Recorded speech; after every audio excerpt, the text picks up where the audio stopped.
کہا جاتا ہے کہ موت نہ ہو تو انسان خدا کو ماننے سے انکار کر دے، لہذا انسان نے مر کر یعنی خاک ہو کر خدا کے وجود کو ثابت کیا۔ ایک پہلو یہ بھی ہو سکتا ہے کہ کائنات ایک حقیر سا آئینہ تھی جس میں کوئی تصویر نظر نہیں آتی تھی۔ انسان نے ظاہر ہو کر اپنی قسم قسم کی مشغولیتوں سے، قسم قسم کے کاموں کے ذریعے کائنات میں طرح طرح کی تصویریں ابھاری، اور اس طرح یہ آئینہ روشن اور آباد نظر آنے لگا۔ شعر بہت اعلیٰ ہے، آپ اس کے معنی میں جس قدر بھی گہرائی میں جاتے جائیں گے آپ کو اس کا لطف آتا چلا جائے گا۔ اسی غزل کا تیسرا شعر، اب آئیے اس کا تیسرا شعر دیکھتے ہیں۔ دھوپ میں جلتی ہیں غربت وطنوں کی لاشیں، تیرے کوچے میں مگر سایہ دیوار نہ تھا۔ غربت کہتے ہیں اپنے وطن سے دور رہنے والے کو، یعنی جو اپنے وطن سے دور رہتا ہو اسے غریب کہتے ہیں۔ ہمارے ہاں تو غریب اس آدمی کو کہا جاتا ہے عموماً کہ جس کے پاس مال و دولت نہ ہو، لیکن ایسے آدمی کو مفلس کہا جاتا ہے، یعنی افلاس میں رہنے والا، جس کے پاس پیسہ نہ ہو، اور غریب اس کو کہا جاتا ہے جو بے وطن ہو۔ لیکن بہرحال اب چونکہ غریب مال و دولت نہ ہونے والے کو کہا جاتا ہے تو کیا کیا جا سکتا ہے، غلط العام ہے۔ کوچا گلی کو کہتے ہیں۔ اچھا، اب اس شعر میں میر نے اسی طرح کا ایک شعر اپنے دیوانے، ان کا جو پہلا دیوان ہے دیوان اول، اس میں بھی انہوں نے کہا ہے، دیکھتا ہوں دھوپ ہی میں جلنے کے آثار کو، لے گئی ہیں دور تڑپیں سایہ دیوار کو۔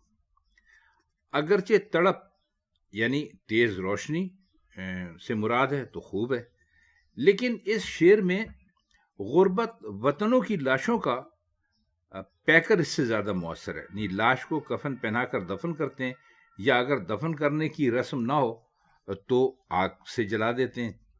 یہاں یہ عالم ہے کہ کفن اگر ہے تو دھوپ کا ہے، اگر لاش کو جلانا مقصود تھا تو آگ میں جلاتے جو پاک کرتی، اگر دفن کی رسم کو ماننے والے کی لاش تھی تو اسے دفن کرتے، لیکن جلایا بھی تو دھوپ میں، اور دفن کرنا تو کجا دیوار کا سایہ بھی نصیب نہ ہونے دیا۔ ممکن ہے دھوپ میں لاشوں کے جلنے کا پیکر میر نے پارسیوں کی رسم کو دیکھ کر حاصل کیا ہو، کیونکہ پارسی اپنے مردے کو آسمان کے نیچے کھلا چھوڑ دیتے ہیں تاکہ چیل کبے کھائیں۔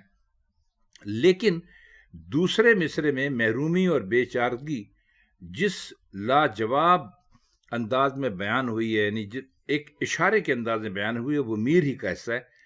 اشارہ یہ ہے کہ اگر بیچارے غریب الوطنوں کو کفن دفن یا چتا کیا نصیب ہوتی، ان کے ایسے مقدر کہاں تھے، یہی بہت تھا کہ کسی دیوار کے سائے میں ان کی لاشیں ٹھنڈی ہوتی، اس طرح دھوپ میں رسوا نہ ہوتی۔ اور یہ بھی اصرار نہیں کیا کہ سایہ معشوق کی دیوار کا سایہ ہو، یعنی کسی بھی دیوار کا سایہ مل جاتا بہت بڑی بات تھی۔ اسی لیے تیرے کوچے کہا، یہ نہیں کہا کہ کیا تیرے گھر یا تیرے باغ کی دیوار کا سایہ نہیں تھا۔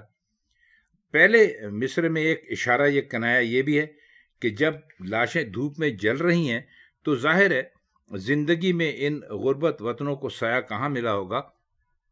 بے چارگی کا سما تھا، بے سر و سامانی اور تنہائی کی تصویر اس شعر میں کھینچی ہے کہ جواب نہیں ہے۔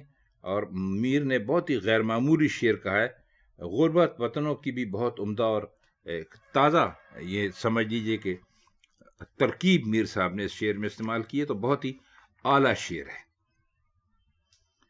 اس کا چوتھا شعر ہے صد گلستاں تہے یک بال تھے اس کے جب تک طائر جاں قفس تن کا گرفتار نہ تھا۔ صد گلستاں کا مطلب ہے 100 باغ، 100 کو کہتے ہیں۔ تہ یا تہ کہتے ہیں نیچے کو، اور طائر کہتے ہیں پرندے کو، قفس کہتے ہیں پنجرے کو، اور قفس سے تن جسم کا پنجرہ یعنی انسانی جسم کی بات کی ہے انہوں نے۔ فرماتے یہ ہے کہ انسان جب تک عالم ارواح میں تھا، یعنی ہمارے عقیدے کے مطابق انسان دنیا میں آنے سے پہلے روحوں کی دنیا میں رہتے ہیں اور اس کے بعد پھر ان کو ان کا گوشت پوست اور جسم بنا کر وہ جو بھی طریقہ ہے اس سے اللہ میاں لاتے ہیں اور وہ روح اس کے اندر ڈال دیتے ہیں. تو کہتے ہیں کہ جب تک انسان عالم ارواح میں تھا ہر چیز اس کی تھی کیونکہ وہ لامحدود تھا. جب جسم کی قید میں ہو کر دنیا میں آیا تو محدود ہو گیا. اس کی قوتیں اور صلاحیتیں بھی محدود ہو گئیں. یہ اصل میں صوفیوں کا مضمون ہے. میر نے طائر جاں اور قفس تن کے عام استعاروں سے لے کر سینکڑوں گلستان کا اپنے بازوؤں کے نیچے ہونے کا نیا استعارہ پیدا کر دیا ہے. شعر ہے: رات حیران ہوں کچھ چپ ہی مجھے لگ گئی میر، درد پنہا تھے بہت پر لب پہ. اس کا آخری شعر ہے: رات حیران ہوں کچھ چپ ہی مجھے لگ گئی میر، درد پنہا تھے بہت پر لبے اظہار نہ تھا. پنہا شاید آپ کو اسی غزل میں بتایا چھپے ہوئے کو کہتے ہیں، اور لب کہتے ہیں ہونٹ کو. لب اظہار کا مطلب ہے بات کرنا. ظاہر ہے ہونٹوں کی مدد سے انسان بات کرتا ہے تو اس لیے لب اظہار انہوں نے کہا ہے. لب اظہار کی ترکیب کو میر نے کئی جگہ استعمال کیا ہے. جو میر یعنی اپنے آپ کو کہہ رہے ہیں کہ حیران ہوں کہ رات مجھے کچھ چپ ہی لگ گئی.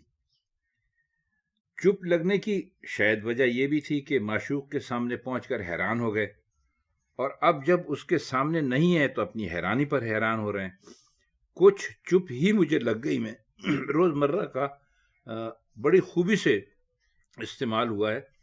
حیران ہوں کا فقرہ جس صفائی سے ایک جملہ معترضہ سمجھ لیجئے وہ بن گیا ہے، وہ بڑے بڑوں کے بس کی بات نہیں ہے.